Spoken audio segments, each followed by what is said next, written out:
আমাদের জীবনে যদি একটু অর্থ থাকে আর যদি একটু সুনাম থাকে আর কিছু দরকার নয়। আমার তো মনে হয় দরকার নয়। জীবনে অর্থ এবং সুনাম এই দুটোকে যদি আপনি ব্যালেন্স করে আপনার জীবনে পেতে চান, তবে দুটো গ্রহকে আপনাকে ব্যালেন্স করতে হবে, এটা জানা খুব জরুরি।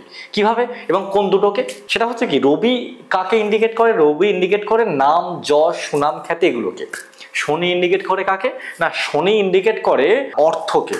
অর্থাৎ এই শনি এবং রবিকে ব্যালেন্স করতে হবে, তবে আপনার অর্থ এবং সুনাম দুটো কিন্তু আপনার জীবনে হবে।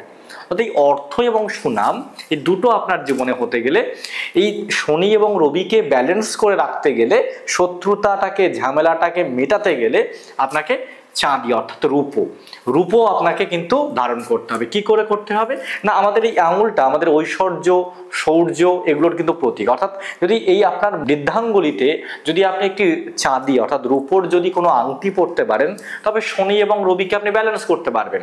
শনি এবং রবি যদি আপনার ক্ষেত্রে ব্যালেন্স হয়ে থাকে, তো আপনার জীবনে অর্থ এবং সুনাম দুটোই কিন্তু ব্যালেন্স থাকবে, দুটোই কিন্তু আপনার জীবনে আসবে। অর্থাৎ আপনি কিন্তু হতে পারেন অর্থের অধিকারী, অর্থের মালিক, আপনি হতে পারেন সুনামের মালিক। অর্থাৎ আপনার ডান হাতের মহিলারা বাম হাতে এবং পুরুষরা ডান হাতের বৃদ্ধাঙ্গুলিতে একটি রূপোর আংটি পরুন, সেটা আপনার জন্য কিন্তু মঙ্গলময় হবে। এরকম শাস্ত্রীয় টিপস পেতে গেলে আমার চ্যানেলটাকে সাবস্ক্রাইব করতে হবে, আপনার ভাগ্য ফিরবেই।